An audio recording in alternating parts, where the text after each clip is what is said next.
departamental. Los compañeros me habían pedido que yo fuera el maestro de ceremonia. Compañero, con ustedes que la pena. Cumplí con mi deber, ¿no? Bueno, eso no es solo, lo que ven ahí no es solo un dibujito, sino que lo elegimos a propósito, porque los presupuestos departamentales siempre están al borde del abismo, por varias y múltiples razones.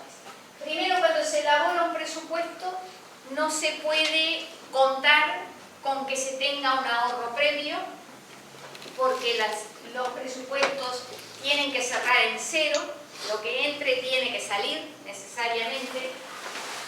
Segundo, porque la fluctuación de la situación socioeconómica hace de que lo que pueda recaudar un gobierno departamental está íntimamente ligado a la situación socioeconómica de sus habitantes, dado que tiene que financiarse por la vía del dinero que le extrae a sus habitantes a través de impuestos, de tasas y de precios.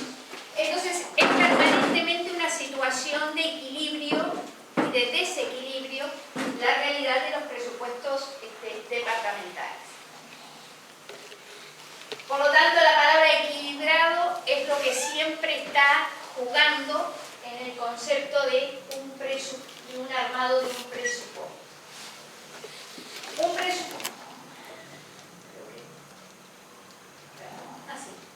Un presupuesto tiene condicionamientos legales, que los vamos a ir viendo, tiene una estructura determinada para su presentación, para su elaboración, tiene algunas consideraciones generales que las vamos a ir desarrollando. Estos son algo así como 3 capítulos. Presupuesto. La palabra lo dice, se presupone cuando se elabora un presupuesto departamental. La gente generalmente le tiene mucho miedo a meterse a ver los presupuestos porque cree que es algo tan complicado que no lo va a poder entender.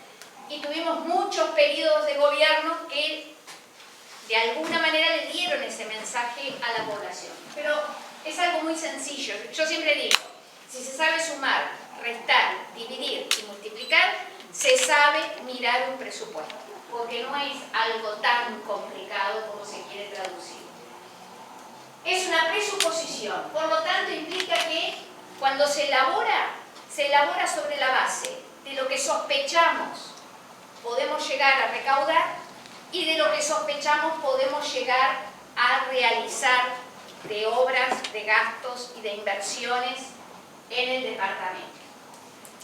Los ingresos son inferidos, adivinados, intuidos, porque no se puede acertar con justeza, más allá de aproximar, de tener técnicas para poder aproximarnos a lo que vamos a poder recaudar, por lo que yo decía anteriormente, porque está íntimamente ligada a la situación socioeconómica que vivan sus habitantes. Cierran 5 fábricas, ya está. Por lo tanto, en materia de presupuesto nosotros lo que nos lleva al armado de un presupuesto es el programa de gobierno que nosotros lo traducimos como fuerza política a un plan de gobierno de las cosas que vamos a priorizar, de realizaciones y transformaciones. Ese plan de gobierno luego lo traducimos a costos, a números, y esos son los egresos. Yo ahí le puse lo del periodo de los Reyes Magos porque todos deseamos lo mejor, poder llevar a cabo las mayores transformaciones posibles. Ahora, este plan de egresos tiene que ir íntimamente ligado a una aspiración de recaudación. Por eso la gallina de los huevos de oro sería lo deseable para poder cumplir con todo el plan de gobierno y por ende con el programa que le presentamos a la población. Pero sigue siendo algo bastante inestable y de aproximación a la realidad. ¿Cuáles son los condicionamientos condicionamientos legales que tiene un gobierno para elaborar su presupuesto. Primero, los gobiernos departamentales tienen muy limitadas sus capacidades de creación de nuevas fuentes de ingresos, muy limitadas. Los impuestos no los puede crear un gobierno departamental. El otro día, lamentablemente, fui a una reunión de la OPP que nos convocaron y me encuentro con un técnico que rezonga a los gobiernos departamentales porque no se atreven a crear impuestos. En realidad, eso es un rol del gobierno nacional y del gobierno y de su parlamento. ¿Se lo dijiste? Pero no porque habían blancos y colorados. Y no quise pararme porque hubieron varias cuestiones. Las preguntas después, no a los casos, porque si no las desviamos. Pero lo único que pueden crear los gobiernos departamentales son tasas, generar nuevas tasas, pero que las tasas van íntimamente ligadas con un costo de un servicio que está obligado a dar, porque si no cae en la inconstitucionalidad. Una tasa, por ejemplo, es lo que pagamos por la recolección de residuos. Otra tasa que pagamos, más allá que en determinado momento el Tribunal de Cuentas lo definió como un impuesto, que fue increíble, otra tasa que pagamos es la tasa de alumbrados. Otra fuente de ingresos que pueden tener las intendencias son los precios. Si la Intendencia de Canelones se dedica a crear una fábrica para hacer caños, en esta etapa de saneamiento puede venderle los caños a los vecinos a determinado precio. También las intendencias pueden vender tierras. Por lo tanto, por ahí ejerce el derecho de definir un precio. Pero fundamentalmente son estas tres áreas en las cuales un gobierno departamental tiene de herramientas para poder financiarse. Como ustedes ven, es algo muy limitado. Hay también una serie de impedimentos legales para los gobiernos departamentales para contabilizar sus créditos, su patrimonio, y esto es realmente una limitante. ¿Saben por qué? Porque cuando van a gestionar un préstamo, generalmente no pueden demostrar su condición de situación económica real. ¿Qué quiere decir con los créditos? La morosidad,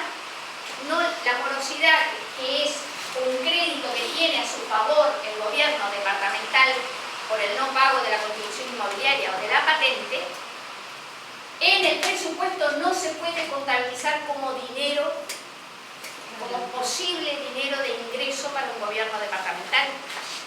Tampoco se puede contabilizar en el presupuesto el patrimonio, es decir, las tierras que pueda tener y que las intendencias tienen, no pueden contabilizar los edificios, es decir, todo aquello que una empresa privada sí puede contabilizar y que presenta como dinero a su favor para obtener un crédito, los gobiernos departamentales no pueden. Por eso, lograr endeudarse un gobierno departamental resulta muy complejo, muy difícil, porque primero están obligados siempre a quedar a cero, no pueden ahorrar dinero, no pueden generar dineros que les permita acreditar solvencia. Por lo tanto, siempre están bastante expuestos a la hora de pensar en lograr fondos para su financiación. El tercer condicionamiento legal. El gobierno central, por la Constitución de la República, está obligado a solventar en parte con dineros a los gobiernos departamentales para el desarrollo de la descentralización. Pero eso, que es algo muy positivo, tiene una contra. ¿Cuál es? Que su distribución la define el Congreso de Intendentes. Eso hoy en día nos juega en contra, porque cada intendente a la hora de decidir tiene un voto, sin importar la población que gobierne. Tanto es así que en este momento nosotros, el Frente Amplio, gobierna al 70% de la población, pero sin embargo son tan solo 6 votos en el Congreso de Intendentes. Y esto está definido por la Constitución de la República. Por lo tanto, no es una ley que podamos cambiar, no es un decreto que podamos variar.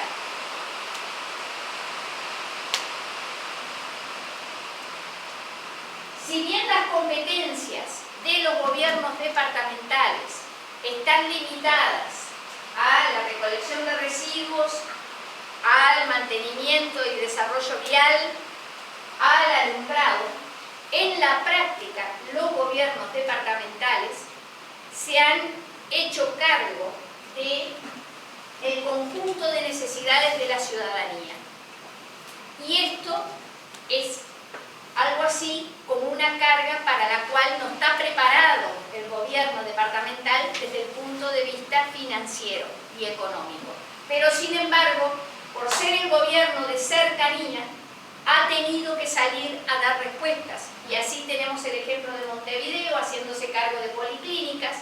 En Canelones teníamos un plantel de médicos y algunas policlínicas, cuando en el 2005 asumimos. Así es como Canelones, por ejemplo, en el primer gobierno se hizo cargo de una política de Canelones Crece Contigo, que era una política de sostenibilidad para la crianza desde el embarazo hasta los 3 años de un niño, y que recién hoy es una política nacional plasmada, pero todo eso con el esfuerzo de un gobierno departamental con la escasez de sus dineros. Y entrando en lo que es la estructura del presupuesto, los ingresos en los gobiernos departamentales fundamentalmente están sostenidos por la contribución inmobiliaria, la patente de rodados, los impuestos de actividades comerciales e industriales y tasas administrativas y precios. Y las tasas, ahí me faltó, hay tasas administrativas por el trabajo administrativo que se cobra y hay tasas por servicios y a su vez los precios que hablábamos hoy. Y también por las transferencias que reciben del gobierno nacional, que son definiciones de la Constitución de la República en su artículo 214 y el artículo 298, y por los fondos de la ley 18.567, que era la ley de descentralización, que ahora con algunos cambios pasó a ser la 19.278. Bien, gracias. El artículo 214 estipula que el gobierno nacional, cuando elabora su presupuesto nacional, tiene que aplicar un porcentaje de ese presupuesto a partidas económicas que van a los gobiernos departamentales. El 298 es una partida cuyo cálculo está hecho sobre la base de todos los impuestos que cobra el gobierno nacional fuera del límite de Montevideo. Es decir, todos los impuestos que cobran el interior, donde está obligado a también traspasar a los gobiernos departamentales un porcentaje del total de esos dineros que recauda fuera para sustentar y financiar la descentralización. La ley de descentralización en sí mismo, esa ley y esta ley actual, no regula, no explicita cuánto dinero y de dónde sale el dinero para sustentar esta etapa del tercer nivel de gobierno. Se dice que el gobierno nacional podrá, que el gobierno departamental podrá, pero no hay nada en concreto, como sí lo hay en el artículo 214 y 298 de la Constitución de la República para financiar los gobiernos departamentales. En materia de egresos, los egresos son de funcionamiento administrativo, de obras, de políticas ambientales, de políticas culturales, de políticas sociales, productivas, de inversión, de financiación del ejercicio democrático del gobierno departamental, que es su junta departamental, donde unas 12ª partes del presupuesto departamental debe ser volcado a la junta departamental para su funcionamiento. Y ahora veamos qué pasa con un presupuesto. Yo acá les traje no el presupuesto, sino la rendición de cuentas. Porque el presupuesto, como decíamos, presupone, pero la rendición de cuentas, que es a año vencido, es la verdad de un presupuesto. Esto sí, no tiene margen de error. Esta es la del 2013. En realidad es una rendición de cuentas que no fue bien, pero ustedes van a ver por qué no fue bien y van a ver también por qué nos puede seguir yendo mal, a pesar que en esta no fue bien. Los impuestos. Se había estimado en materia de impuestos que íbamos a recaudar 1.654 millones de pesos. Y se recaudó efectivamente 1.654 millones de pesos. Más de lo que más. Sí, 77.000 pesos más. 77.000. Rara vez, rara vez se acerca tanto la realidad. En materia de tasas, como ustedes pueden observar, se estimó que se iban a cobrar 704 millones de pesos y se cobraron 687 millones de pesos. Esto se acerca más a la realidad de lo que pasa normalmente. En materia de precios, acá pasó algo realmente raro de pasar, pero que tiene una explicación. En materia de precios, se estimó que se iba a poder recaudar 4 millones de pesos y se recaudaron 190 millones de pesos. ¿Por qué?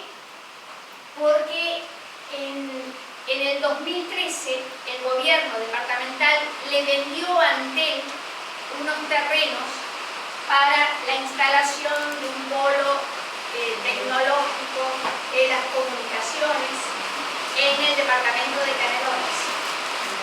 Y le vendió a ANCAP otro terreno. Entonces, eso es algo eventual, algo muy puntual, que no se va a volver a repetir. ¿Sí? En las actividades comerciales, también ahí se da una recaudación muy extraña también. Se estimaban 4 millones y se recaudaron 225 millones. En el presupuesto aparece vinculado a la fabricación de azulejos. No creo que sea eso.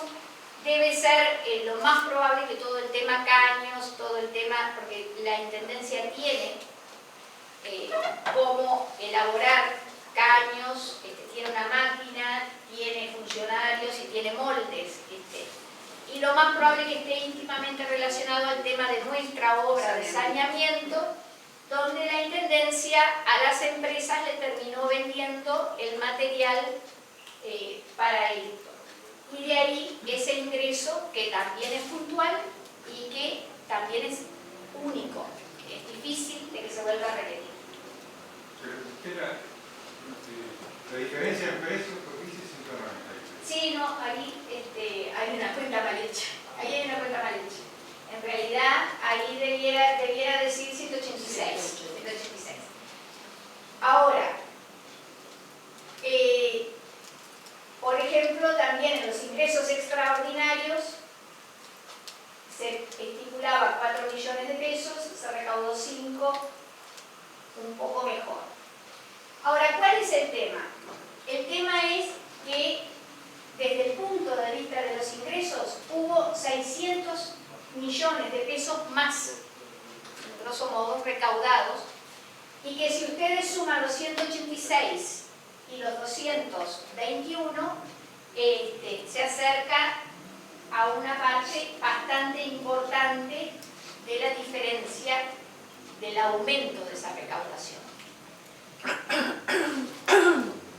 Ahora bien, si miramos y abrimos los dineros, a qué responden los dineros recaudados, hay un factor que es el más preocupante de todos, y es que entre la contribución inmobiliaria y la patente significan el 58% de lo que una intendencia como la nuestra recauda. La hace extremadamente dependiente de los dineros de contribución inmobiliaria y de patente. Y por eso la vulnerabilidad y la inestabilidad económica, de sustentabilidad económica de un gobierno departamental, y por eso insistimos tanto en que los factores socioeconómicos de su población inciden muchísimo en la viabilidad o no de un gobierno departamental, porque está sustentado fundamentalmente en dos impuestos.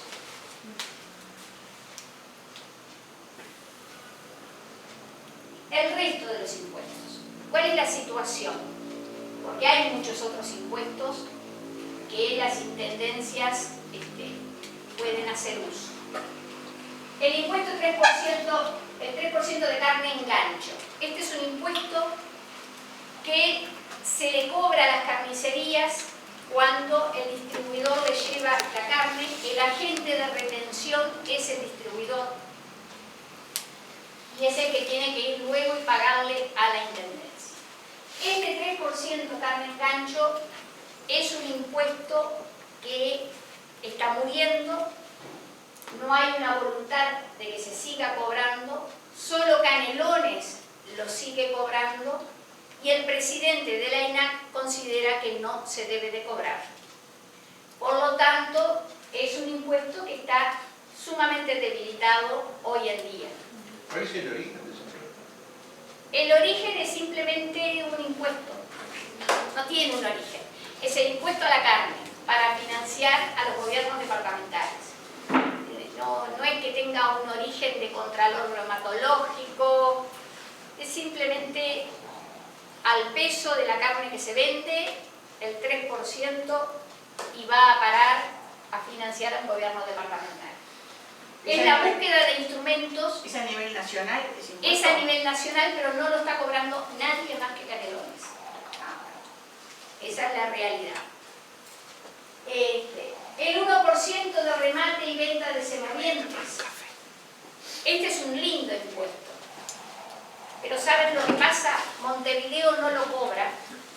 Y entonces los productores que existen en Canelones en forma muy importante, lo que hacen es alquilar un terrenito en Montevideo, crían, engordan el vacuno en Canelones y llegado el momento lo sacan en un camioncito y lo venden en Montevideo, como forma de no pagar el 1%.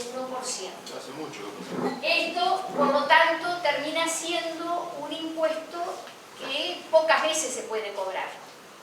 Echa la ley, echa la trampa, en la medida de que no se aplica en forma universal, porque si Montevideo lo cobrara, nosotros este problema no lo tendríamos.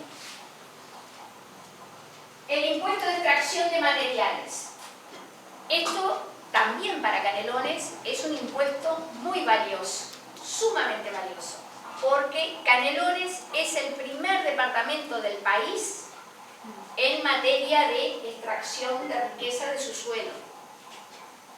Sin embargo, cuando esta ley es del 70, de 1970, sin embargo, es una ley que, si bien nosotros lo hemos intentado cobrar en el periodo que estuvimos en la Dirección de Ingresos, lo cobramos a través de que hicimos un acuerdo con los empresarios, pero es una ley que está en infracción.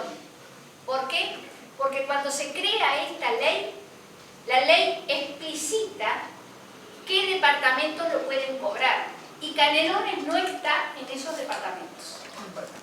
¿Sí? Esto es para que veamos cómo el poder político y el poder económico se movían en nuestro país en esa época. Es decir, nosotros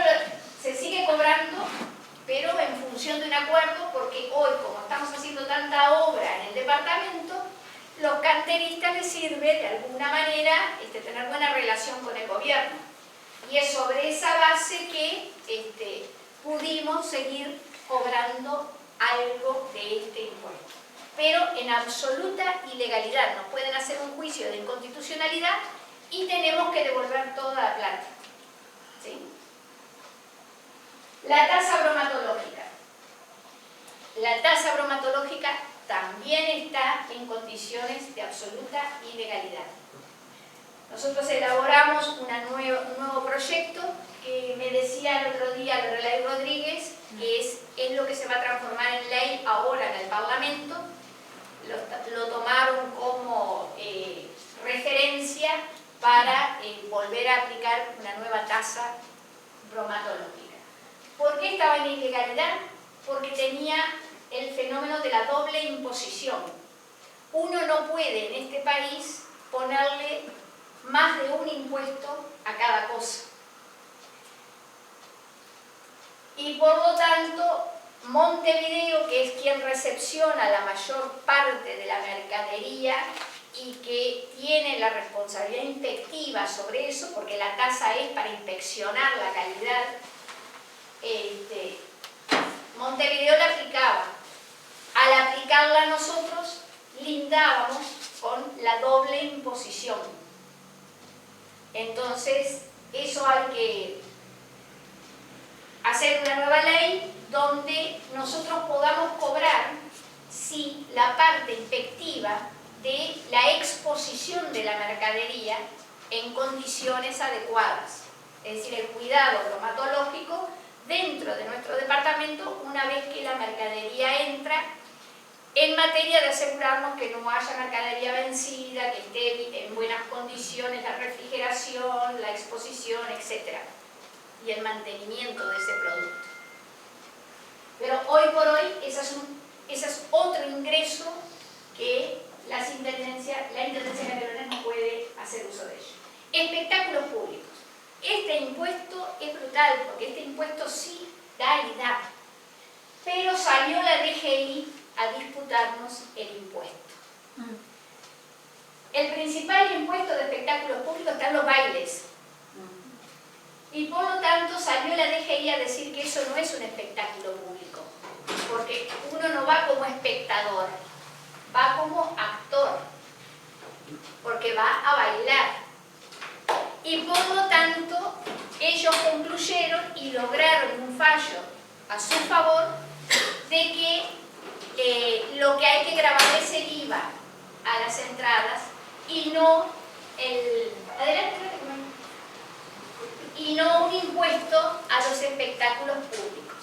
Por lo tanto, en el 2010 marchamos al despido y ya no podemos cobrar este impuesto, pero quien más pierden son nuestros jóvenes, porque en la cobranza de este impuesto nosotros financiábamos un cuerpo inspectivo que visitaba los bailes y que controlaba mínimamente algunas cuestiones.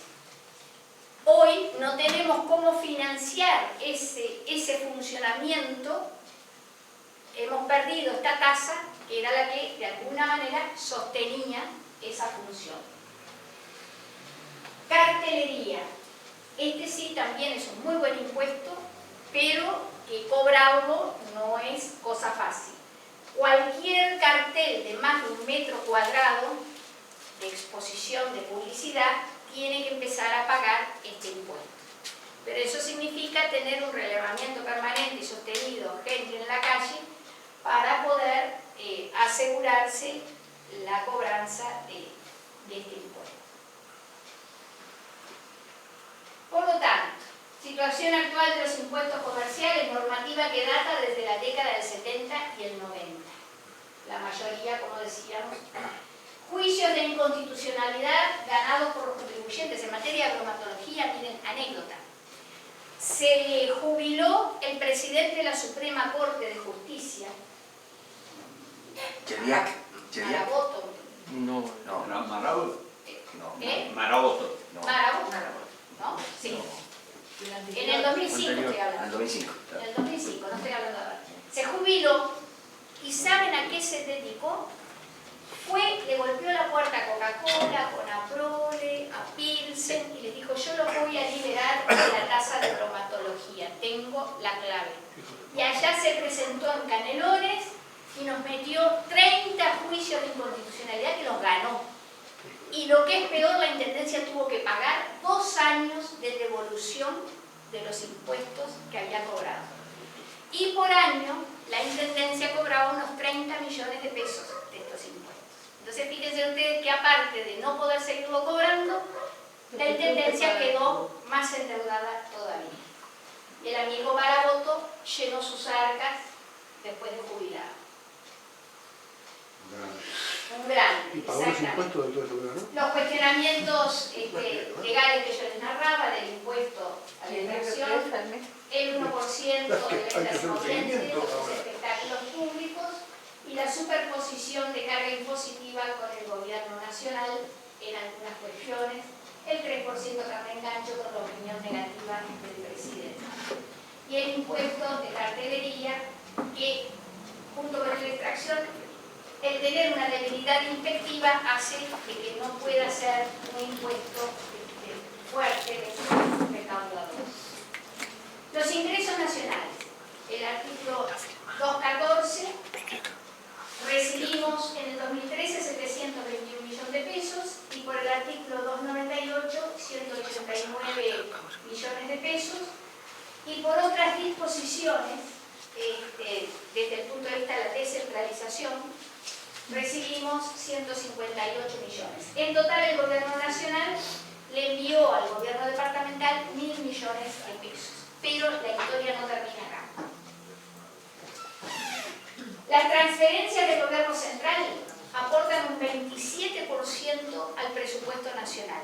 Financian un 27% del presupuesto nacional. El 73 son ingresos genuinos del departamento, lo que sostienen a este gobierno departamental. En otros departamentos, no frente a amplistas, el promedio de soporte económico que hace el gobierno nacional de sus presupuestos está entre el 50 y el 60%. ¿Y por qué esa diferencia? Porque el Congreso de Intendentes así vota la distribución. Somos intendentes blancos. Porque el que define cómo se distribuyen los dineros es el Congreso de Intendentes.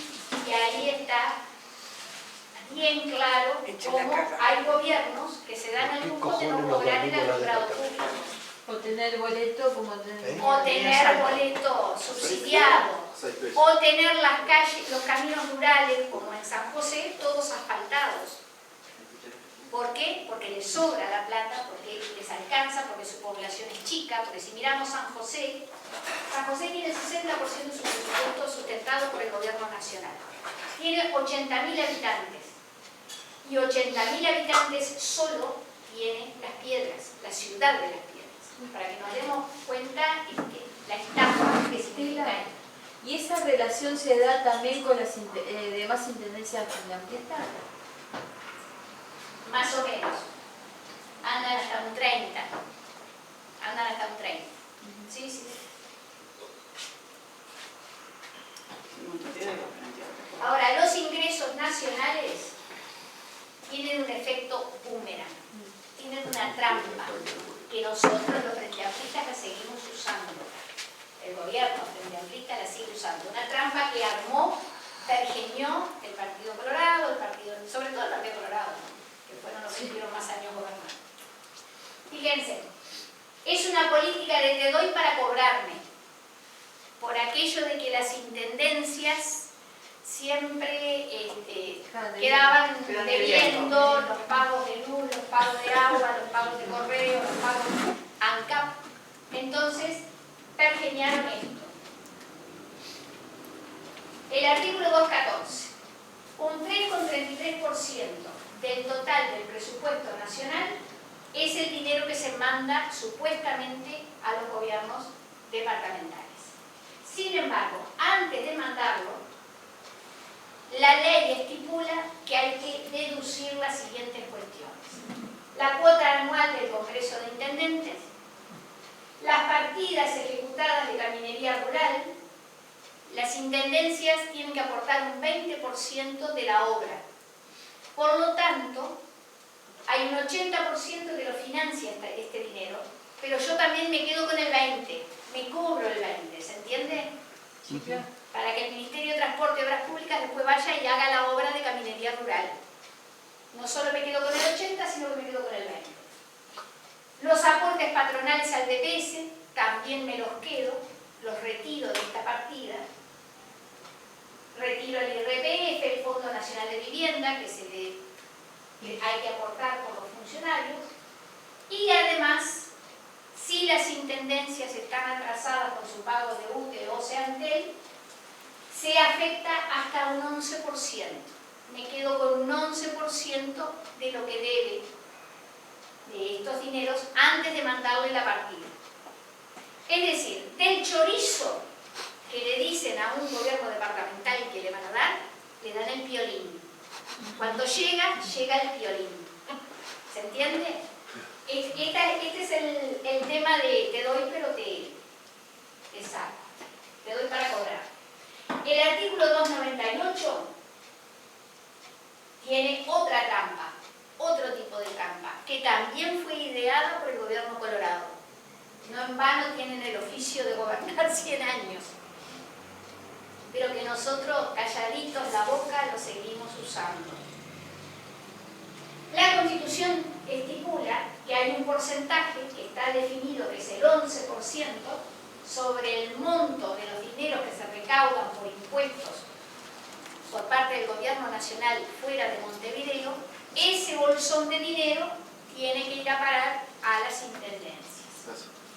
Ahora, ¿cuál es el problema? Se supone que todos los años hay que calcular cuánto recaudó.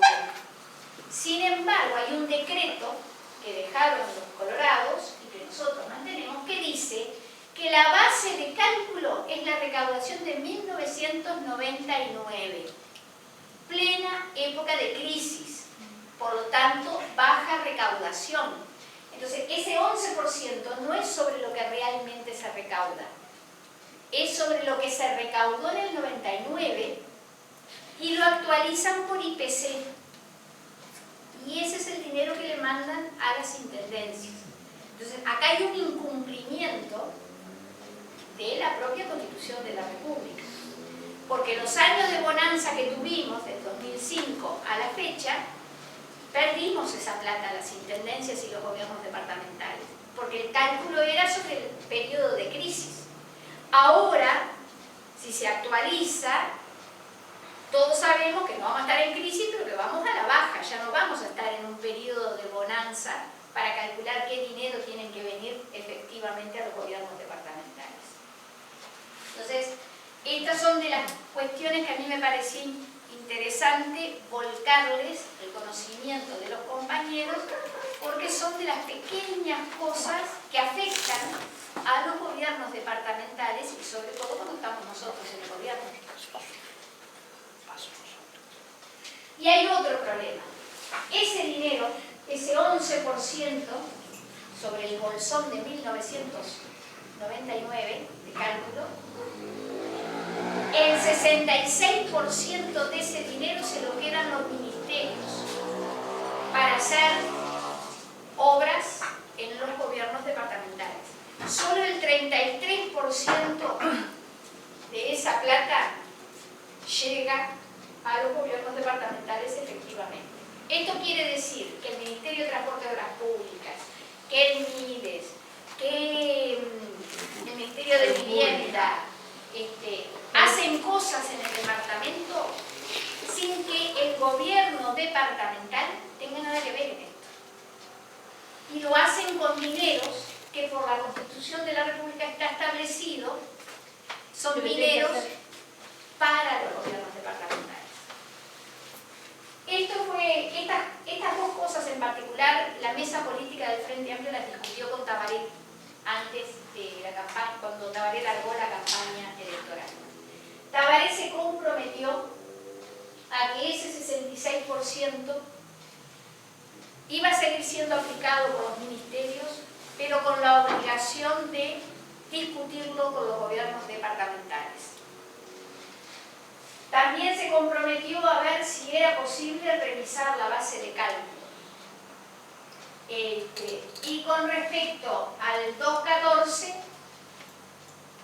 si bien eso no lo puede modificar, lo que sí se comprometió fue a que desde la OPP los gobiernos municipales tuviesen la posibilidad de acceder a partidas económicas en función de proyectos que se elaboren en cada gobierno municipal para la localidad, como una forma de subsanar este problema. Luego hay también generalmente ingresos extrapresupuestales. Un ejemplo bien claro fue cuando Mujica quiso implantar el ISIR, que era para comprar máquinas para los gobiernos departamentales, el fideicomiso, que logra instalar el gobierno departamental, los 60 millones de dólares que ahora son las obras que estamos viendo en la ciudad de la costa fundamentalmente y en Las Piedras, en la ciudad de Las Piedras también, que fueron 60 millones de dólares para toda la red vial y la sacada de las aguas pluviales de las ciudades más importantes. La relación ingresos-egresos.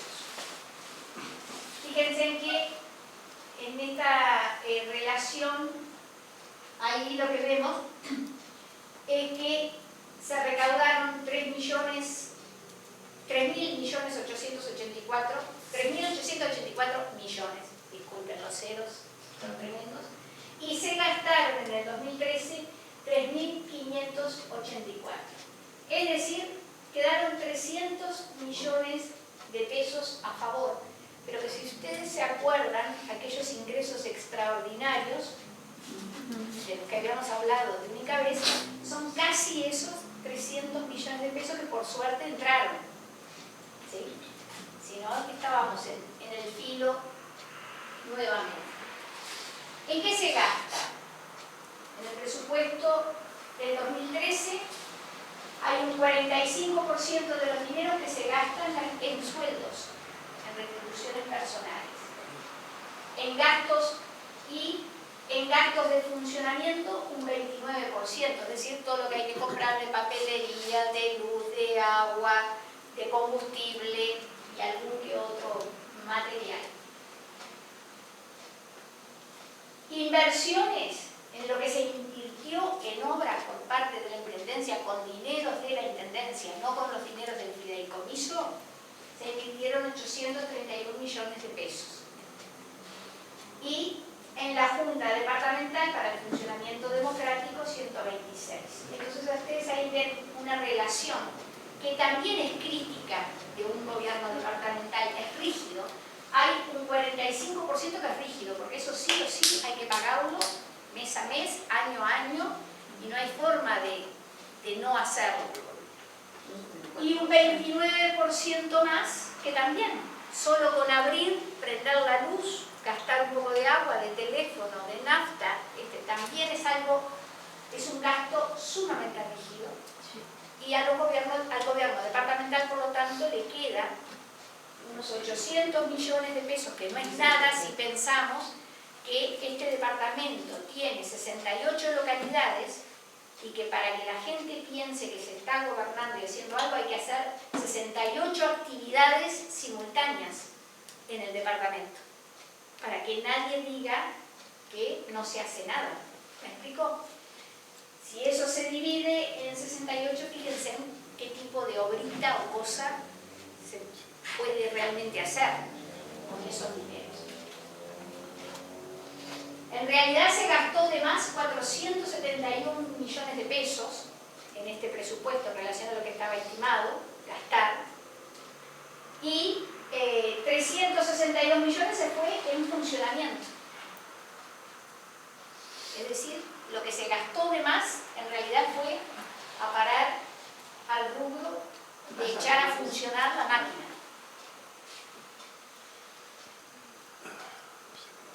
Gastos analizados desde las competencias: servicios administrativos, obras y alumbrado, recolección de residuos y cuidado del medio ambiente, contralor sanitario y el ejercicio democrático. Y gastos de implementación de políticas nacionales. Ahora lo vamos a mirar en función de este esquema, para tomar nota de otra cuestión compleja que viven los gobiernos departamentales. Se gasta en administración 1.658 millones de pesos. En obras hechas por la Intendencia, no por las licitaciones del comiso, se gasta 889 millones de pesos. En gestión ambiental se gastan 419 millones de pesos. Y ahora después les voy a explicar por qué ese asterisco y ese 30%. En políticas sociales se gastan 344 millones de pesos y en políticas productivas 23 millones de pesos. En el ejercicio democrático los 126 millones de pesos. En políticas nacionales, si sumamos una tercera parte de los gastos de gestión ambiental que tienen que ver con aspectos de los cuales se tiene que hacer cargo, de la calidad del agua, de los espejos de agua, del cuidado de la red de reforestación, etc., del reciclado. Hay una tercera parte de esa plata que es parte de una política nacional. Las políticas sociales son todas parte de políticas nacionales y las políticas productivas también. Por lo tanto, hay 508 millones de pesos que los gobiernos departamentales financian que en realidad debieran financiar el gobierno nacional. ¿Por qué? Porque muchas veces se hacen convenios. Ustedes habrán visto que el MIDE firma un convenio con la Intendencia y le transfiere fondos para X política. El Ministerio de Vivienda y Medio Ambiente le transfiere plata a la Intendencia para que se haga cargo del Contralor del Agua. Ahora, el problema es que nos dan la plata para el resultado de la obra, pero no nos dan la plata para sostener a los técnicos, a los funcionarios, el combustible, el gasto en materiales. Ese dinero no entra. Ese dinero no entra. Hay un ejemplo bien clarito. El Ministerio de Vivienda firmó un acuerdo con la Intendencia para que controláramos permanentemente la calidad del agua en Canelones. Entonces, Montevideo puso el laboratorio, el LATU puso los técnicos y la Intendencia puso lo más caro. ¿Saben por qué? Porque tenía que poner al cuerpo inspectivo municipal a ir a levantar las muestras de agua en todos los lagos, arroyos, playa, que este departamento tiene y mucho. Tenía que poner las camionetas y el combustible, y mientras tanto ese cuerpo inspectivo municipal no inspeccionaba para hacer efectivo el cobro de algunas tasas que financiaban el gobierno departamental. Eso no estaba contabilizado, y eso pasa en todas las áreas, en desarrollo social y en productivo también. No nos dan generalmente la plata para el mantenimiento de lo que es la herramienta que luego lleva a la práctica estas políticas. Y eso hace que esto genere un impacto económico bastante difícil de soportar por los gobiernos departamentales. El 14% del gasto como mínimo responde a políticas nacionales, que no están financiadas por el gobierno nacional. ¿Qué cambios debiéramos promover? Y aquí, compañeros, hay un cambio que debemos tomarlo en serio, que empieza por una reforma constitucional que conciba la descentralización de verdad. Esa reforma la reforma constitucional debiera contener cambios en los criterios de organización de los gobiernos departamentales, porque la Constitución es muy precisa y muy limitante a la hora de cómo financiar un gobierno departamental. También, entre otras cosas, debiera redefinirse la integración del ámbito que decida la distribución de los fondos. No puede seguir siendo el factor un intendente un voto. Debieran haber elementos de indicadores que por su resultado definan cuánto dinero va a qué departamento. Y les voy a poner un ejemplo. No solo la población debe ser un indicador, sino lo que falta por desarrollarse ese departamento debe ser un indicador. ¿Cuánto de caminería le falta? ¿Cuánto de plazas, de espacios públicos le falta a un departamento? ¿Cuánta iluminación le falta a un departamento? Lo que le falta debiera ser un indicador para la distribución de los dineros, como factor equitativo desde el punto de vista de las necesidades y demandas de la población. Porque de no ser así, acá nunca se van a eliminar las desigualdades en las cargas impositivas. Y acá voy a esto. Fíjense en que Montevideo se financia, el gobierno departamental se financia también en la misma estructura que nosotros, pero tiene más de 1,5 millones de población para dividir ese dinero, la recaudación de ese dinero. Entonces es obvio que la contribución inmobiliaria es más barata en Montevideo, porque entre otras cosas las casas están más compactadas, los edificios están más compactados y todos pagan contribución inmobiliaria.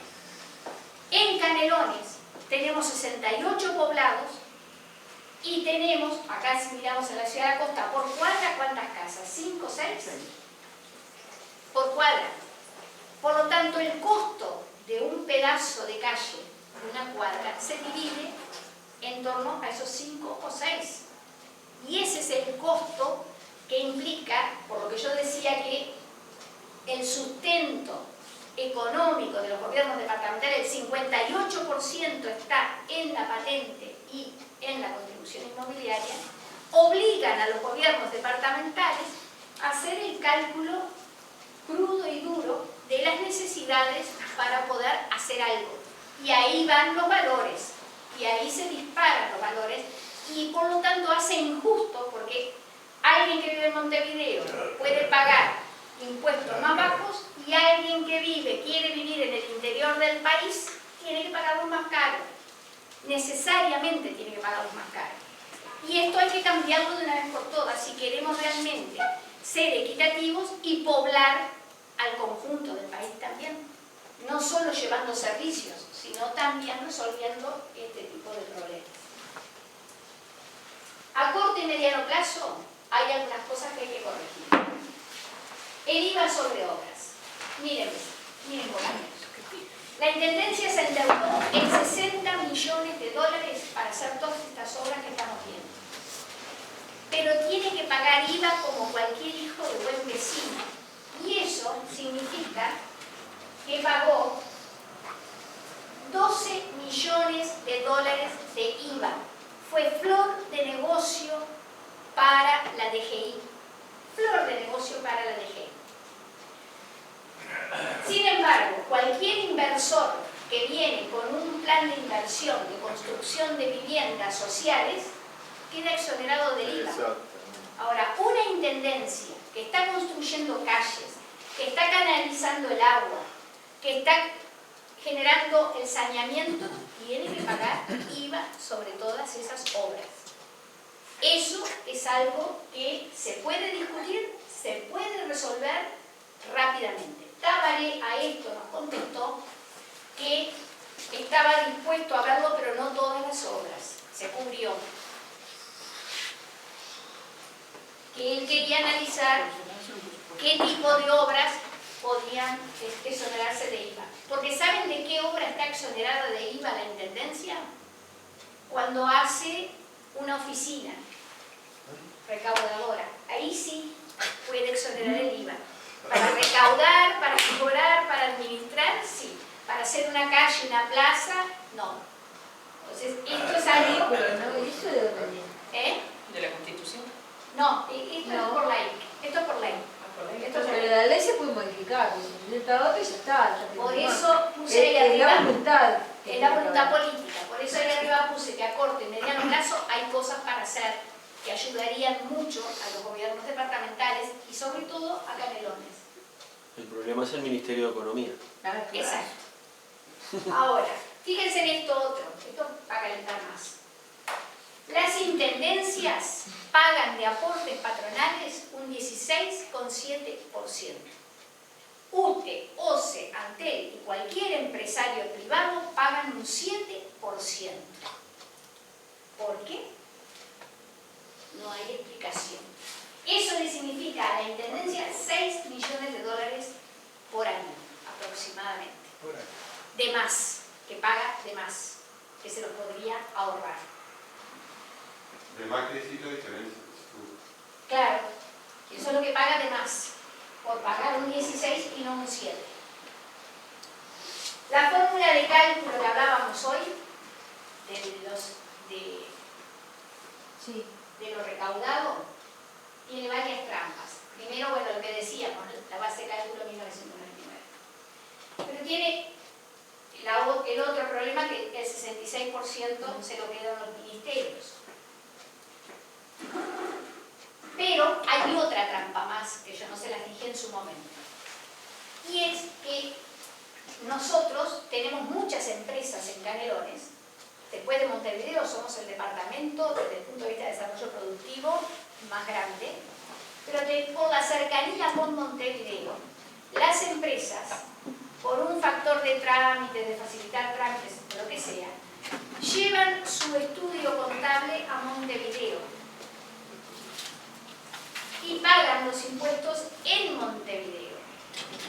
Y la DGI los contabiliza como impuestos percibidos por Montevideo.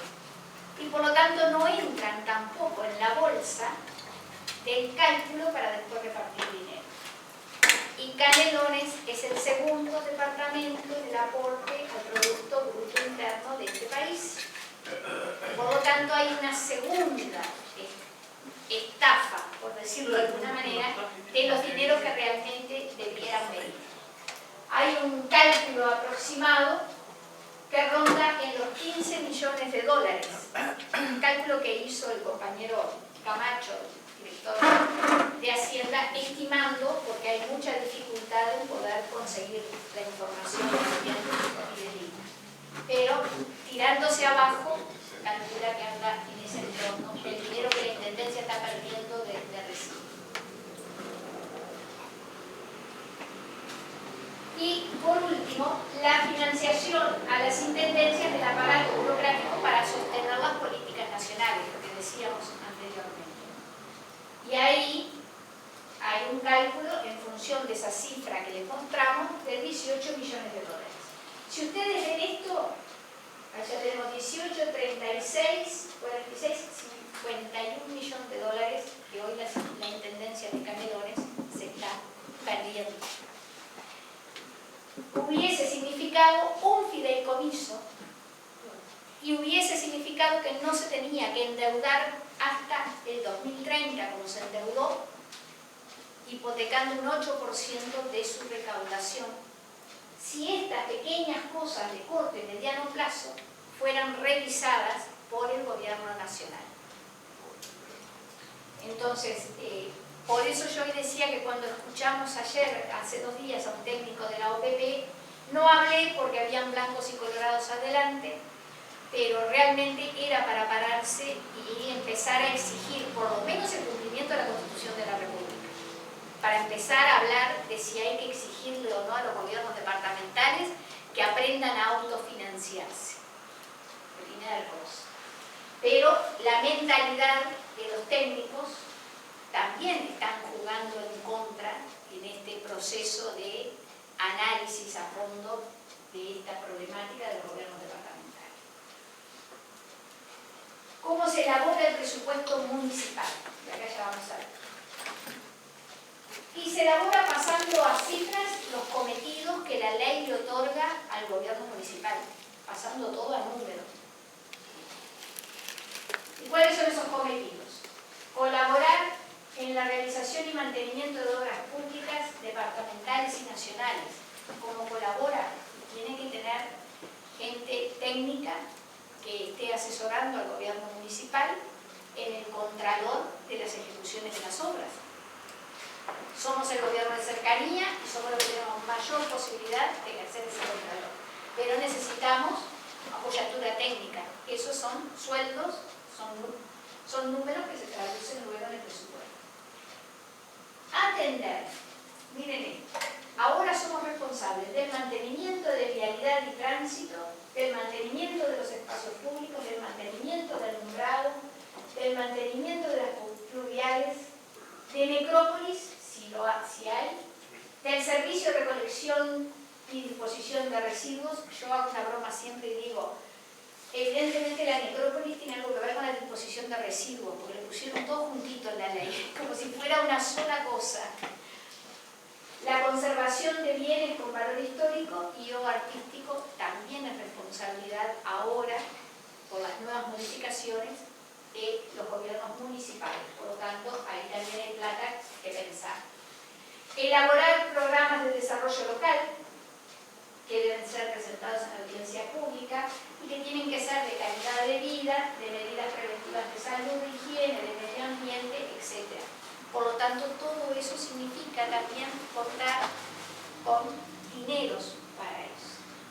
Formular y ejecutar programas sociales y culturales, adoptar medidas de desarrollo agropecuario, comercial, de servicios y de turismo. Estas responsabilidades no estaban en el periodo pasado en el gobierno municipal, les voy a avisar.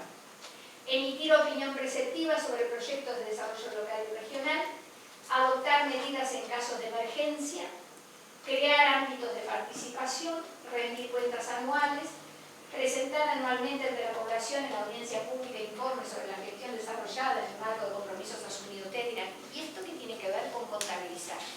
Pero hay que contabilizar si hay que alquilar sillas para que la gente venga y se siente. Hay que contabilizar si tenemos un lugar que tenemos que alquilar, si tenemos amplificación. Hay que contabilizar y prever todos esos gastos en un presupuesto. Entonces el ejercicio está en la ley. Poner en conocimiento del gobierno departamental los incumplimientos constatados respecto a las distintas dependencias departamentales en temas municipales. Presupuesto municipal actual 2013. Vayan mirando esto. El presupuesto de Las Piedras, 83 millones. El presupuesto de Ciudad de la Costa, 41 millones. El presupuesto de Pando, 52 millones. El presupuesto de Barros Blancos, 9 millones.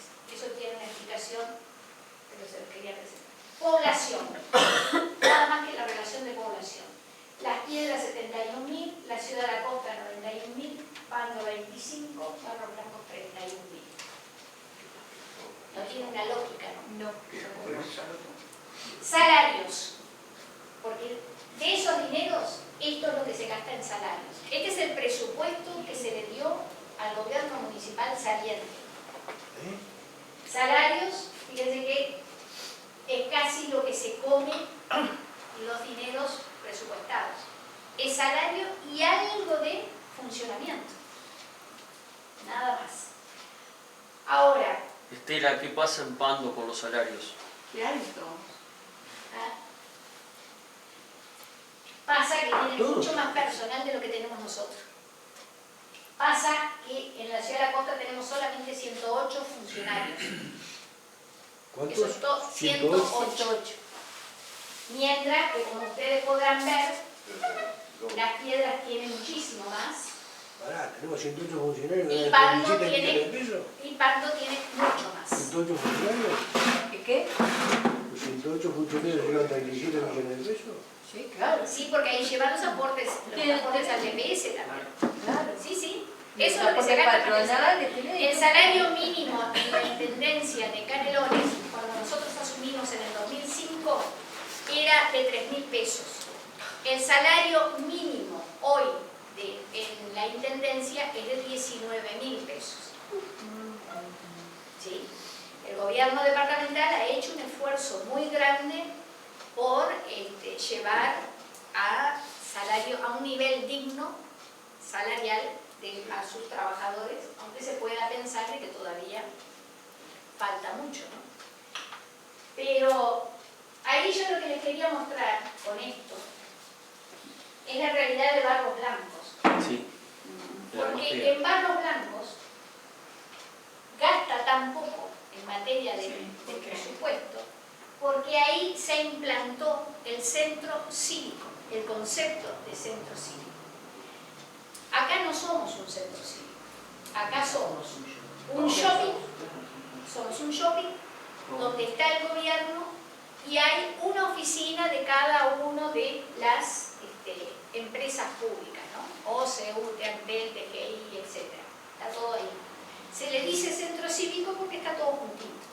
Pero el verdadero concepto de centro cívico es el que se implantó en Barros Blancos, que es una plataforma única, una ventanilla única. El ciudadano va, se sienta en un escritorio y ahí resuelve todos sus problemas.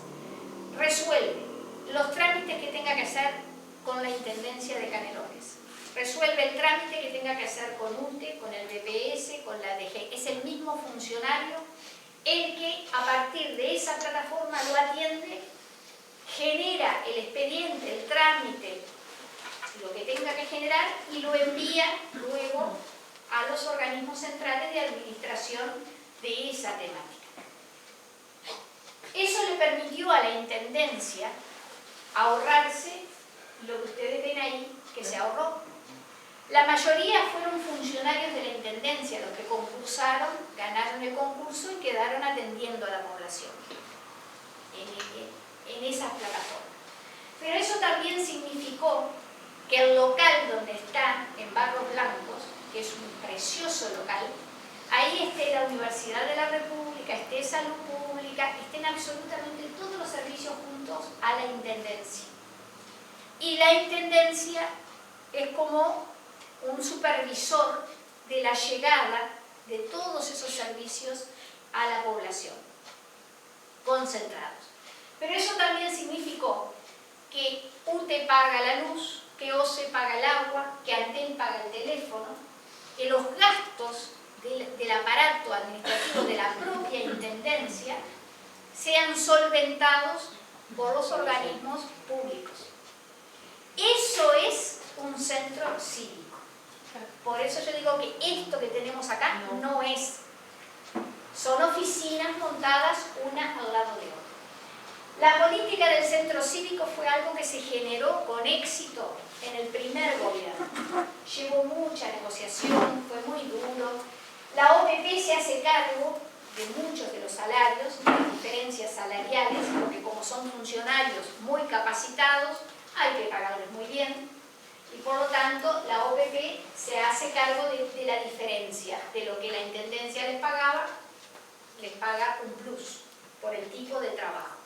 Los trabajadores están conformes y hay un buen servicio como contrapartida a la población. En el gobierno de Mujica, por alguna razón que no entendemos, esto se encajonó y no se desarrolló. En el programa del Frente Amplio de este periodo, para este periodo, se retomó el concepto centro cívico, se potenció nuevamente y se supone que se van a seguir desarrollando. Esto a nosotros nos alienta porque quiere decir que podemos llegar a pensar en la ciudad de la costa en la construcción de dos centros cívicos. Uno en el Pinar, preparando el gobierno municipal futuro para una parte de la población, y otro que se mantenga aquí, ganando espacios físicos dentro del shopping para poder brindar otro tipo de servicios que hoy no se brindan a la población en forma concentrada. Eso nos va a permitir que los funcionarios de UTE, OCE, BPS, Antel, que están allí, puedan ser redistribuidos en el aparato del Estado para conformar estos dos centros cívicos. ¿Sí? No sé si soy clara con el concepto. Por lo menos vamos a intentar apostar a eso, lo cual nos va a permitir resolver esa inequidad existente hoy de la relación funcionario y despliegue de acción que necesita realizar el gobierno municipal para poder gobernar.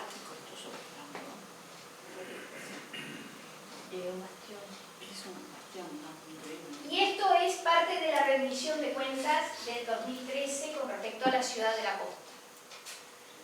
Ahí, en del plan, y en azul es lo que se ejecutó en la ciudad de la costa en el 2005, 2006, 2007 en materia de alumbrado, con colocación de picos de luz.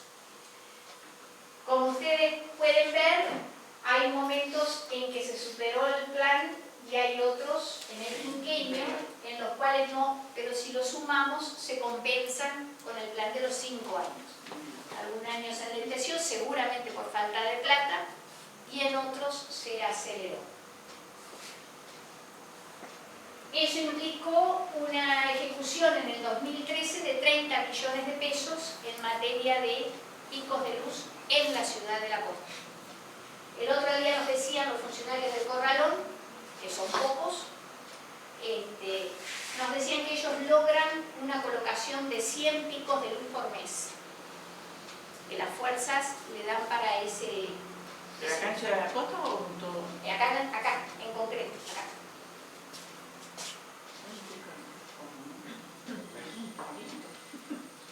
En el comparativo histórico con las demás regiones, la zona B1 somos nosotros, esta acá, esta. Lo cual muestra que en materia de alumbrados, en todos los años nosotros estuvimos más que contemplados en relación al resto del departamento. Evidentemente un esfuerzo muy importante desde el 2005 a la fecha. ¿Cuál es la zona A? Canelones, Aguascorrientes, Cerrillo, ahí claro, Canelones, ciudad, está en perfectas condiciones en relación a cómo estábamos nosotros. Y las piedras también. Están más urbanizados, se puede decir. Esto significó un total de 9.254 luminarias que en el quinquenio se aplicaron acá en la ciudad de Córdoba. En el mantenimiento, esto es lo que aparece en el mantenimiento. Nosotros estamos en la zona B, también el mantenimiento de alumbrado, que es el mantenimiento de la vieja red. Mientras seguían colocando, igual mantenían, que es lo que permitió sumar. También vemos ahí un esfuerzo importante de 15.451 luminarias que se fueron manteniendo en lo que fue el 2013, 2005-2013. Y esto es como se presenta el presupuesto. Yo lo puse como para que viéramos que no es de tan difícil lectura un presupuesto. Este es el presupuesto de la ciudad de la costa. Le siguen diciendo San José de Carrasco, donde están los costos de mano de obra, de materiales, de equipos y de fletes. Las columnas responden, cada una de ellas, a los costos de los trabajos que han hecho en zona rural y en zona urbana, en caminería rural y en caminería urbana. Donde, como ahí ven, estos son parte de los dineros utilizados. Acá se mezclan dineros del fideicomiso con dineros propios de la intendencia.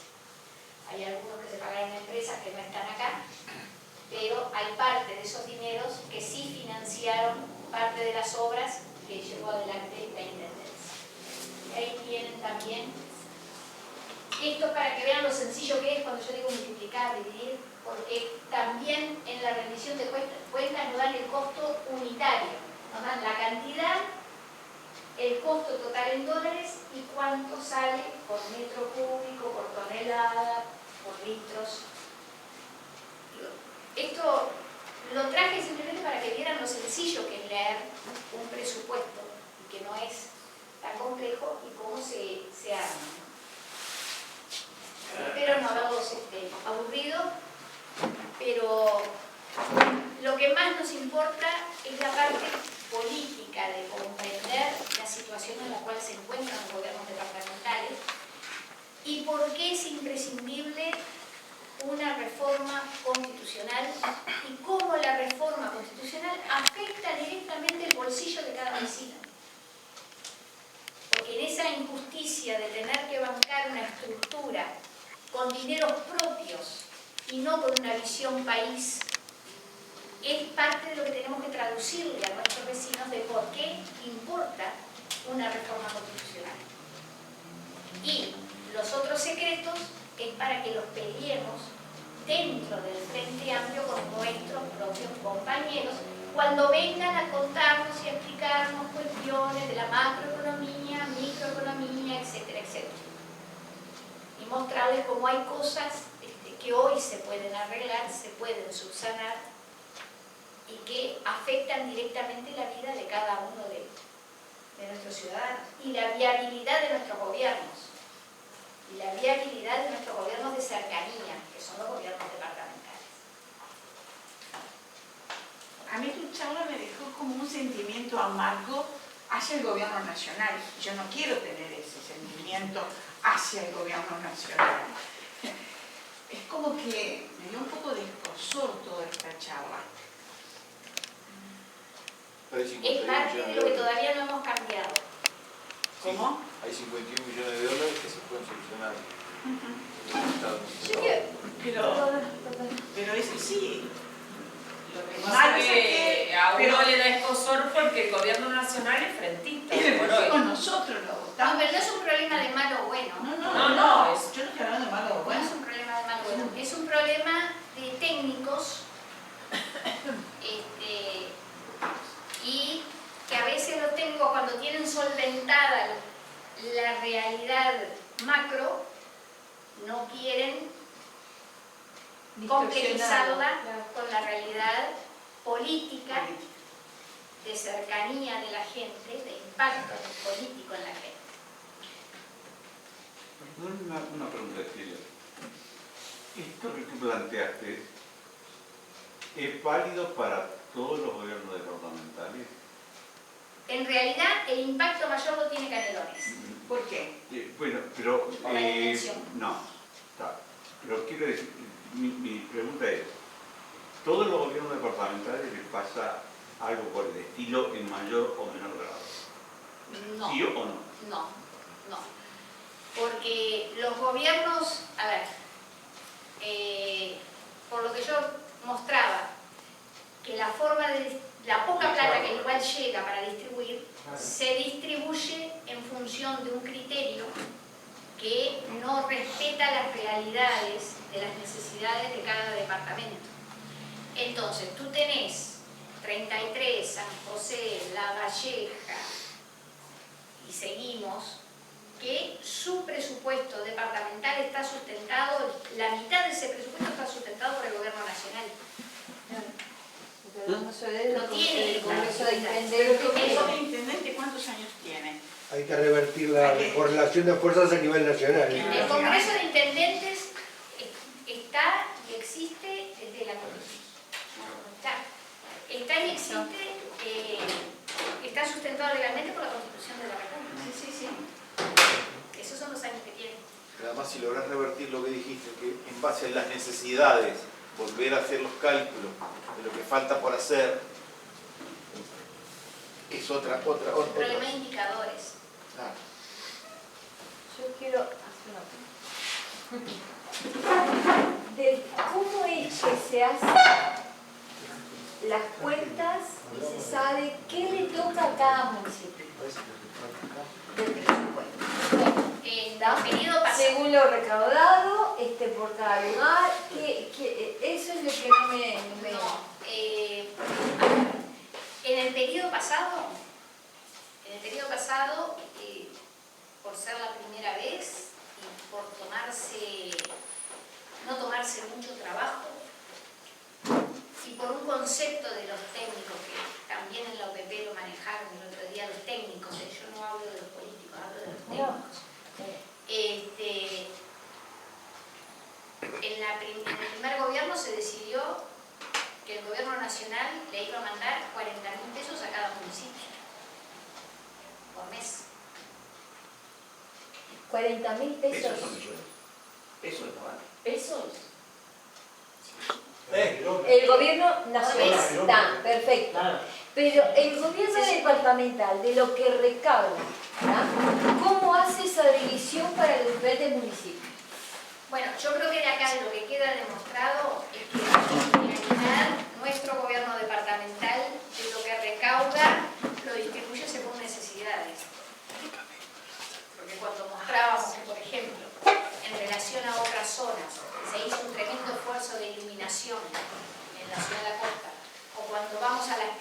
plantillas y las vemos totalmente cambiadas ahora, desde el punto de vista de sus calles, desde el punto de vista de la sacada del agua, que antes se inundaban y todo, vemos que hay cambios.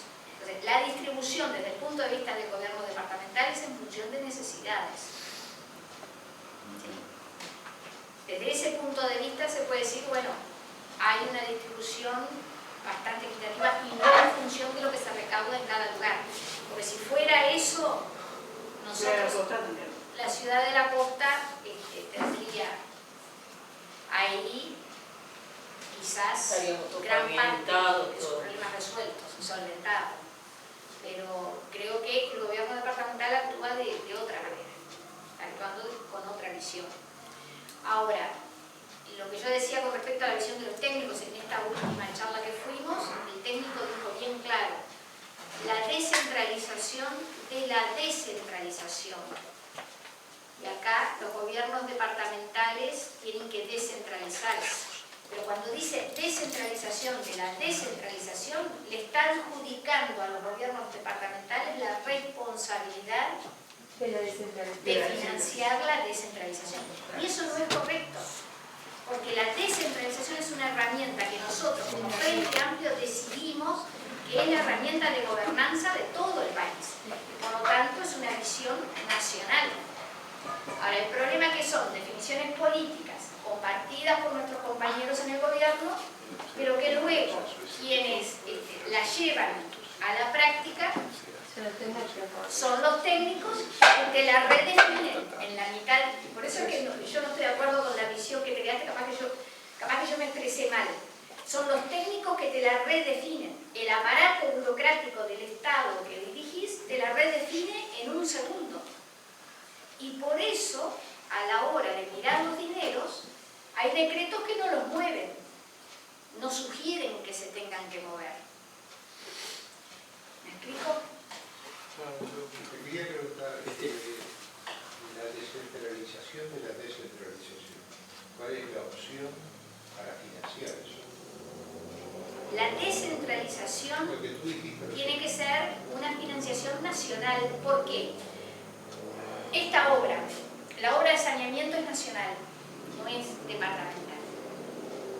Si nosotros tuviéramos un gobierno local en condiciones, le estaríamos ahorrando al gobierno nacional una bonchada de pesos. Yo lo veo cotidianamente. Yo vivo en el medio de el que sale al mar y el que sube a las piletas, ¿no? Se ha enterrado plata ahí, infernal la plata que se ha enterrado, pero se desentierra todos los días, porque todos los días aparece una falla, un error, y hace un año que yo veo que abren y cierran a determinadas alturas porque van descubriendo fallas. ¿Y quién asume eso? Y eso lo asume el gobierno nacional. ¿Y por qué? Y porque la obra es del gobierno nacional. No, si la obra se le asigna a una empresa privada, no tiene que ser una empresa privada, no gobierno nacional. Sí, pero Techin se fue. La empresa privada también levanta y se va. La empresa Techin en determinado momento prefirió pagar la multa que seguir con la obra. Y prefirió eso porque no se preocupó en revisar los cálculos, porque somos una ciudad que estamos arriba de la arena y este tipo de obra se hace muy compleja y con muchas dificultades. Entonces, la empresa que quedó de todas esas licitaciones que se hicieron, que es esta, que no tiene la experiencia de Techin en grandes obras como estas, ahora está en este proceso. Entonces, empantanados como estamos en el proceso de tener que llevar adelante esta obra, porque no se puede retroceder y decir, ahora no se hace más, este tipo de problemas se van resolviendo de esta manera. Ahora, yo vuelvo a la cosa. Decime, ¿la política de saneamiento a nivel nacional la llevan adelante los gobiernos departamentales o el gobierno nacional? El gobierno nacional. Toda la política de saneamiento. Sí. ¿Y el presupuesto de esas políticas? También. Y entonces, ¿qué es lo que nos estamos haciendo acá con nosotros? Nosotros No, nosotros nos estamos haciendo cargo porque simultáneamente tenemos que hacer las calles y la evacuación de las aguas pluviales. Para que la No es obra... saneamiento, nosotros no pagamos.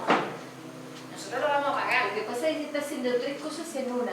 Claro, se está haciendo 3 cosas en una y por lo tanto se coordinó. Y ahí es donde el gobierno departamental tiene algo que ver y tiene deuda que pagar. Por la parte de fluviales y Se están rompiendo Y de calles que se ¿eh? hicieron el y año por la pasado. parte de calles. Exactamente. Se están rompiendo calles. Yo vi calles nuevas que están Exacto. rompiendo. ¿Y eso ¿Y eso? cómo lo resuelves? ¿Quién lo paga eso? ¿Cuál es yo lo que quiero ver es cuál es la alternativa a hacer?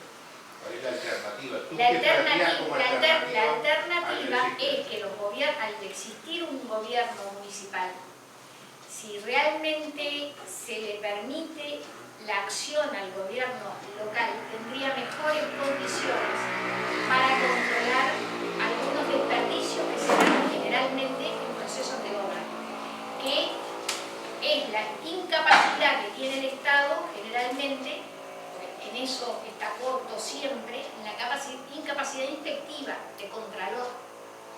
Los gobiernos de cercanía pueden resolver y economizar a través del ejercicio del contralor y del manejo más eficiente de los recursos. Pero como los dineros para el saneamiento los ponemos nosotros, pero no los fiscalizamos. No dije eso. Dije, lo vamos a pagar nosotros en algún momento. Sí, claro, estamos poniendo Nos lo van a nosotros. cobrar en ¿no? uso. La fiscalización es algo que nosotros vamos a tener que ir cambiando también nuestra percepción. No es posible si no hay involucramiento de toda la sociedad. Porque es imposible pensar que se fiscaliza, es como aquello de que para resolver los problemas de la seguridad no podemos poner un policía en la puerta de cada vecino. No, yo me refiero a que, es decir, nosotros estamos pagando un saneamiento. ¿Quién lo paga? ¿El departamento Canelones lo está pagando o lo paga Montevideo? No, lo paga Lo paga el gobierno nacional. Lo paga el gobierno nacional. El gobierno nacional. ¿Y el gobierno nacional no tiene gente para fiscalizar las cagadas que se están mandando? No, eso Es decir, pagamos alegremente las cagadas y nos quedamos tan anchos. No. El gobierno nacional montó una oficina, un consorcio aquí en la ciudad de Costa para ese contralor. ¿Y? Pero yo los invito a recorrer la dimensión de la obra para darnos cuenta que no se puede tener 100.000 personas contratadas para controlar una obra. Por eso es Porque necesario... la obra es de tal dimensión que hoy los responsables de controlar van por allá. Yo los invito a recorrer la ciudad de la Costa para darse cuenta, sobre todo en la zona A, todas las obras que confluyen en torno a lo que es el saneamiento. Es un hervidero, decir comité hervidero, no, pero es un hervidero esa zona. Un día está abierta esta calle y aquella y la otra y la otra y la otra. Es un accionar permanente. Y hay otro lío, porque los funcionarios que trabajan, se sabe, puedo dar nombre, lugar, que también hay trabajos que el mismo trabajador que está haciendo esos caños, bueno, fiscaliza eso, ponerle una acá al lado de cada uno. Es la única forma. Y existe eso, ese lío. Tengo pruebas. Bueno, pero por eso hasta mismo cualquiera. nosotros tenemos que ser parte de fiscalizadores. Claro, es lo que está diciendo Claro. eso, estoy de acuerdo, Claro. es eso. Pero para eso el gobierno municipal tendría que estar preparado. 6 porque a ver, los concejales. vecinos no le van a ir a decir a alguien Claro, qué estás haciendo. claro. Pero sí pasar la voz al gobierno local, como lo veo yo en mi casa, otra vez volvieron a abrir ahí. La calle Uruguay fue La dramática. calle, pero sigue Fue siendo dramático. dramático. Ahora no podés salir. Si Sigue vas, siendo dramático. no podés salir. Y Real de Azul es lo mismo. Real de Azul es lo mismo. Entonces, pero eso solamente con una capacidad organizativa del conjunto de los vecinos y un gobierno municipal con potestades de pararse frente a la empresa, de pararse frente a los ingenieros Pero el vecino que le va a decir, no ponga ese caño que está mal puesto. Digo, para no entrar en... ¿Cómo fiscalizamos una obra de esa manera? Estoy de acuerdo, Tiene que es haber un difícil, técnico, claro. pero es difícil, porque así todo no estás arriba de todo lo... En la carrera de 2 kilómetros, bueno, estás arriba de cada funcionario. Claro, y si no todos los días en una calle, para abrir una calle tarda tiempo. Cada operario para debe hacerla tener una también. conciencia de Vos sí entre mismo. que la abren y la cierran tenés tiempo para fiscalizar. No le podés decir a un vecino, señor, fíjese cómo están poniendo la piedra, o cómo Pero- están poniendo un tubo. pero si no hubiera Tiene que saneamiento. haber- hay gente que está cobrando por eso. Pero vos me estás hablando Y es- de una calle. Claro, Yo te invito claro, a recorrer. es largo. Pero, Vení a mi Estela, casa un día. No, que Estela, para, no te digo de una calle. No te digo una calle. Vení que te invito. Yo te digo que para abrir una calle, vos no la abrís en un día, ni la tapás en un día. ¿Me entendés? Como todas las obras, llevan todo un proceso, ¿verdad? Y cada proceso, cada parte de ese proceso, tiene que estar sujeto a inspecciones. ¿Me entendés? Si yo voy a contratar una obra para hacerla, tengo que cubrirme de todos esos aspectos, no solo del dinero. ¿Entendés? Ese dinero que se invierte en una obra implica inspecciones, ¿verdad? Personal para la inspección. Ahora, si el personal de la inspección no está tomando café en la esquina, no se hacen las inspecciones de esa manera, ¿vale? Entonces, hay que ver quién es el encargado de fiscalizar eso, porque tiene que haber alguien encargado de eso. Estamos hablando de millones de pesos, no de poner una lamparita, ¿no? ¿Me entendés? A eso me refiero yo. No es que hay obras por acá, obras por allá. No. Estás abriendo una calle. No estás poniendo una lamparita. Ahora, multas no Estás se abriendo puede una calle a poner. la vista de todo el mundo y la vas a tapar a la vista de todo el mundo. Ahora, por ejemplo, multa no se puede poner si levantaste. A ver, compañeros. Sí, las multas las ponen y las pagan alegremente a la intendencia, porque son multas pagables. Se fue. Cada... Sí, yo creo Se que fue de nuevo hay- la conversación.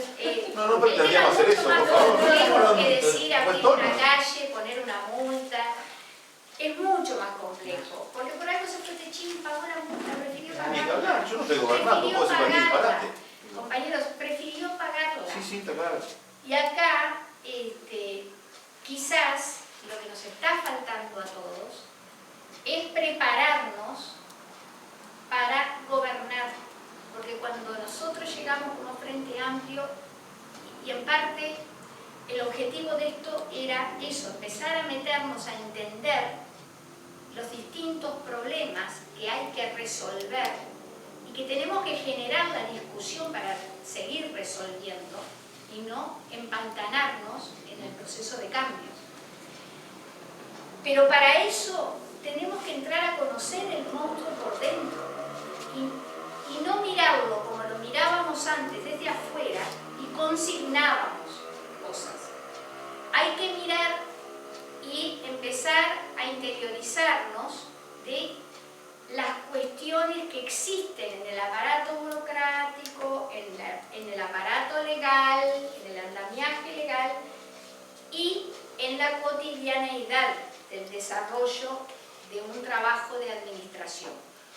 Porque no es blanco y negro y hay que saber que si hay un factor tremendo que no lo resuelven tan fácilmente en ningún lugar, que es el ejercicio del contralor, si no empezamos nosotros a meternos en el ejercicio del contralor, vuelvo a repetir, no hay plata para comprar un inspector que se quede paradito al lado de cada obra que se está haciendo. No nos alcanzaría la plata, no nos alcanza la Tenemos que plata. organizar. Lo mismo para la seguridad. Entonces, la única forma que esto se revierte es con el involucramiento de la gente para ir teniendo los ojos que el Estado hoy no tiene y las orejas que el Estado hoy no tiene. Está claro. Cuando nos hicimos frente amplistas, no nos hicimos frente amplistas para tener un Estado a quien reclamarle y decir lo que tiene que hacer, sino que éramos conscientes que esa mentalidad fue la que nos llevó a lo que llevó nuestro país. El descansarnos y dejar en manos de otros. Siempre dijimos que cuando gobernáramos, solamente íbamos a poder gobernar con la gente, si no, no íbamos a poder. Y de ahí la descentralización. Y de ahí la descentralización. No hay cuerpo que aguante. Estela, preguntarte con relación a la relación que existe entre la descentralización política administrativa y la descentralización de los recursos. Porque, por ejemplo, todo esto que tú has dicho tiene que ver con que no hay un acompañamiento. No hay un acompañamiento. Entonces, el tema de la descentralización de los recursos, o sea, la asignación de los recursos, hace también al control y al manejo de esos recursos. Y por lo tanto, a la formación en relación con las prioridades para la política de gasto de cada gobierno gubernamental. Entonces, ¿dónde está lo principal? O sea, lo principal no es, me parece a mí, no es lo anecdótico de cuando hablamos acá, los desarrollos de acá, las pequeñas cosas, eso no. Si entramos en eso nos vamos a enredar. Así que hay que ver las cosas más globalmente. Lo que nos permite a nosotros ejecutar eso que tú decís. Lo que nos permite a nosotros es que nosotros tengamos una descentralización en lo político administrativo, pero también en los recursos. Por ejemplo, hay un tema que es central, en eso que vos estás diciendo, que tiene que ver con el caso del Estado, que es el tema de las licitaciones. El tema de las licitaciones es un tema muy delicado. El tema de la unificación de las compras del Estado es un tema muy delicado. Se gasta muchísimo. Entonces, me parece que habría que ver cómo, o sea, sin el desarrollo de este planteo, nosotros pudiéramos sintetizar en algunos temas centrales de carácter político para plantearle a los vecinos, bueno, los temas centrales son estos. Nosotros tenemos ¿qué presupuesto tiene la Comuna de Acá? Esos 37, 47 que puse ahí. Sí. ¿Cuánto? 47. No, la Comuna de Acá. ¿Sí? ¿Cuánto? Pero está descentralizado. O sea, eso... Lo único que dispone esta comuna para... Estamos hablando del municipio, del ¿verdad? municipio, sí. Claro. Porque como es la Comuna Canaria... No, este municipio. 40.000 mensuales fue lo que dijo. Era en principio. Pero digo, es muy poco... Disponemos de 41 millones de pesos anuales. 41 millones de pesos anuales. Hay un presupuesto estimado de las necesidades en materia de pavimentación, o sea, calles, pavimentación, todo lo que nosotros podemos entender en la infraestructura de la zona. ¿Qué presupuesto podría tener todo eso? Digo, ¿qué relación existe entre los 41 millones y todo lo que necesitamos? Eso no es eso. A ver, viste que yo planteé lo que la nueva ley le adjudica. Pero en el periodo 2013, ahí en ese tema, la Dirección Nacional, la Dirección Departamental, de Obras, generó un presupuesto de 671 millones de pesos en lo que hace a las obras de caminería de la ciudad de la costa, de calles, de fluviales, etc.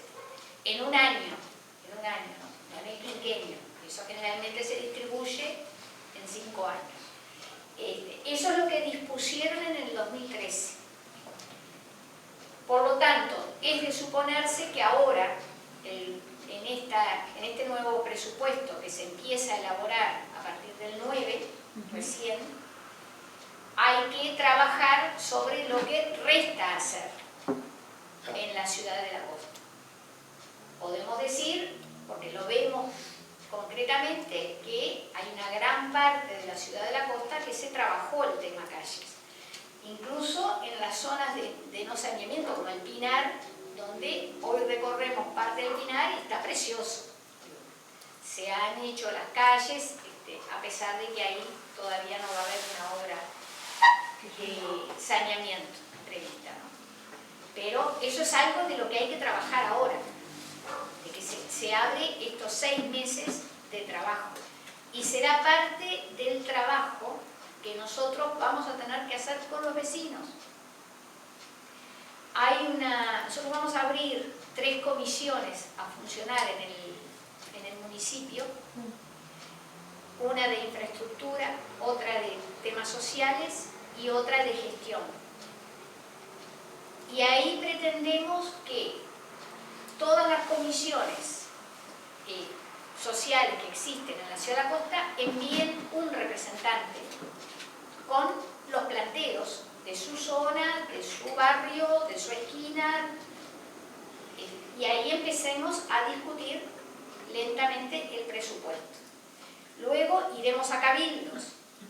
En cada zona haremos cabildos, pero primero queremos recibir una idea de los planteos que tengan los vecinos que más se mueven en cada localidad.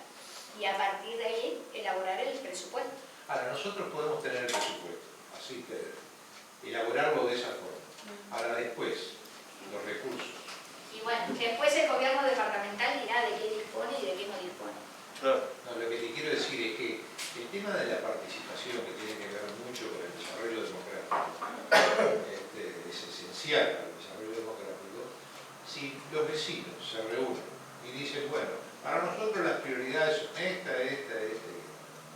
Si no tienen los recursos para ejecutar, dentro de una visión global departamental, por supuesto, ¿no? Entonces, es frustrante. O sea, bueno, ahí habrá que priorizar. Después vendrá el trabajo de priorización. Y eso también habrá que hacerlo con los vecinos. Y eso también habrá que hacerlo con los vecinos. Porque nadie en su casa tiene la plata para todo. Por lo tanto, acá lo que hay que comprometer a la gente es en esa priorización. También es cierto, a pesar de todo lo que dije de la OPP, también es cierto que la OPP nos manda la señal en esta etapa a los gobiernos municipales muy fuerte, por otro lado, de que todos los proyectos que tengan un basamento importante de apoyo de la gente de cada municipio van a ser considerados por la OPP en la búsqueda de financiación. ¿Sí? Incluso en este periodo de gobierno. En este periodo de gobierno. O sea que ahí en ese mensaje. Entonces, el trabajo, por un lado, pero ¿qué quiero decir con esto? Por un lado va el presupuesto departamental y por otro lado la capacidad que tengamos de desarrollar proyectos que de alguna manera atiendan de repente lo que no entró en el presupuesto. O sea que la OPP está apostando y está, vamos a decir, respaldando en la participación de los vecinos mediante ese mecanismo. Sí. Entonces, esa es una política, es una política nacional. Ese es el planteo de los políticos de la OPP. Pero esa es una política nacional. Digo, ¿cómo nosotros, acá, también expresamos? Porque, ¿qué pasa? Puede ser entendido lo que tú decís. Primero que todo esto tiene una historia. Y una historia, ¿verdad? En la que el Frente Amplio no tenía la fuerza que tiene ahora. Entonces, el cambio de esa historia está en función de la relación de fuerza que tenemos hoy, pero también de la oposición de los partidos tradicionales. Porque eso significa más poder descentralizado para la propuesta del frente. Entonces, ¿qué sucede? Pero mira que ellos son mayoría. En el gobierno de los municipios ellos son mayoría. Por eso digo, es lo que estoy diciendo. Para los partidos tradicionales hoy tienen el poder en esos lugares, en esos lugares. Entonces, ¿cómo hacen para la forma de oponerse en mantener ese poder y no permitir que haya cambios en la regla del juego? Ahora, nosotros, mediante lo que tú decías de la contradicción, el énfasis que tú hacías en la contradicción entre la política del gobierno nacional existente y la realidad del Canelón, ¿no? Que a la compañera le sonaba bastante duro. Bueno, el tema es cómo nosotros también mostramos que hay una política del gobierno nacional que apuesta a resolver eso, a cambiar eso. Que no es el demonio el gobierno nacional, sino que, por eso, son nuestros compañeros y nuestro gobierno Quizás el Entonces, énfasis yo hay lo que pongo mostrar eso. el énfasis lo pongo porque hay que discutir, por eso yo decía, es la parte que hay que discutir adentro de la sociedad.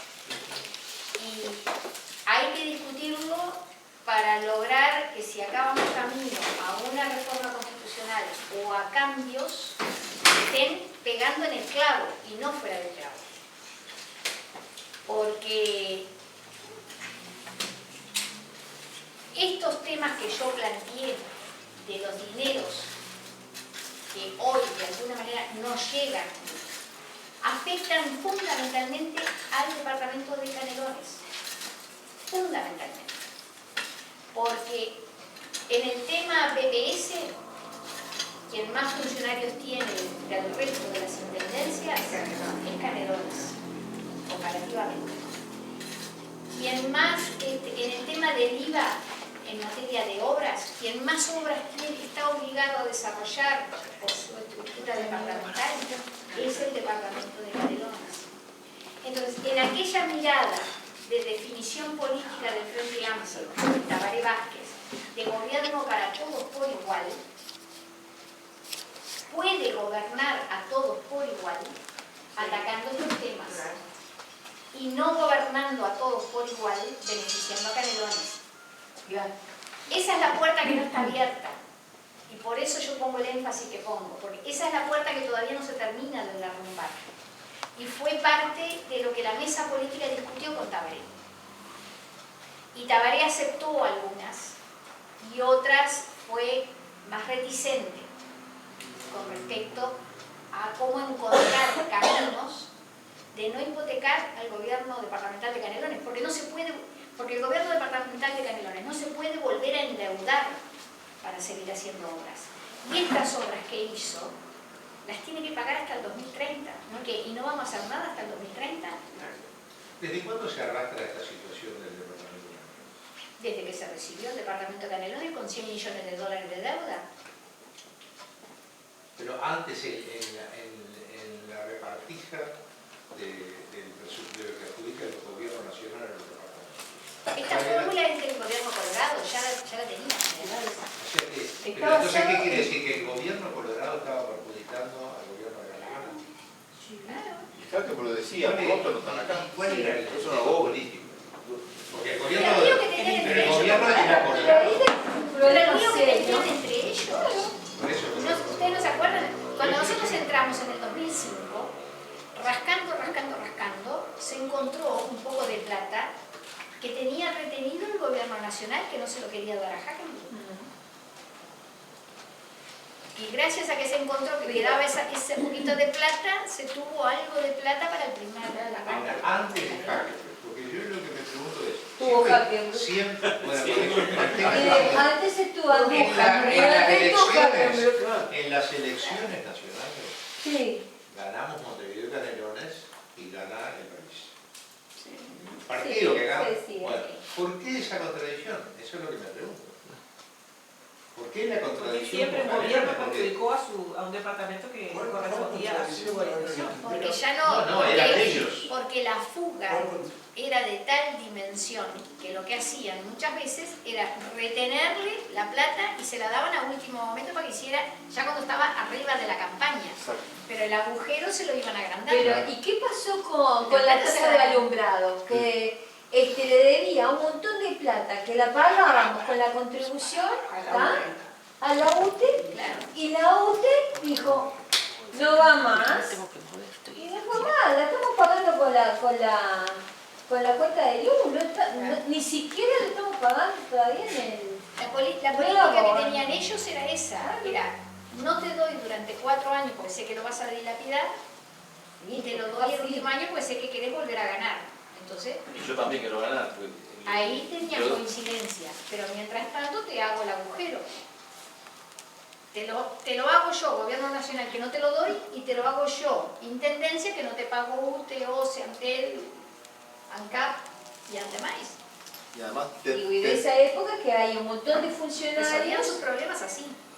te endeudás y si ganás, el frente gana, me van a pedir por favor que vuelva yo de vuelta, más que estorboso. Ellos negociaban así sus problemas. Pero quien crujía era la estructura de Estado, iba crujiendo cada vez más. Tabaré habló de reforma constitucional para todos estos temas. Sí, él hizo mucho énfasis en el tema reforma constitucional, en el tema acortar los tiempos electorales, sacar elecciones del medio. Sí, pero para todo esto.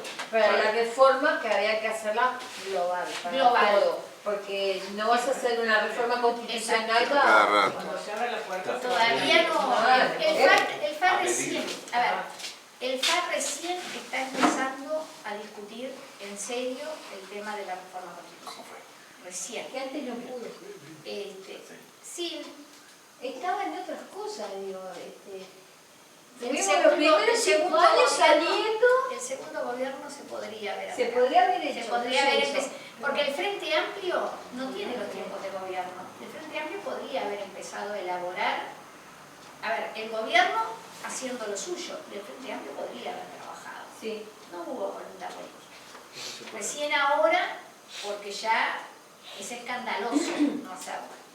Pero empezamos a elaborar ahora. Sí, pues estamos asustados también, ¿eh? Claro. Porque, ¿qué pasa para las próximas? La gente quiere cambios más profundos. Y el cambio más profundo si no se reforma. Y asegurarte de que el próximo gobierno sea tuyo también. Porque mira que... No hay tiempo para nada. No hay tiempo para nada.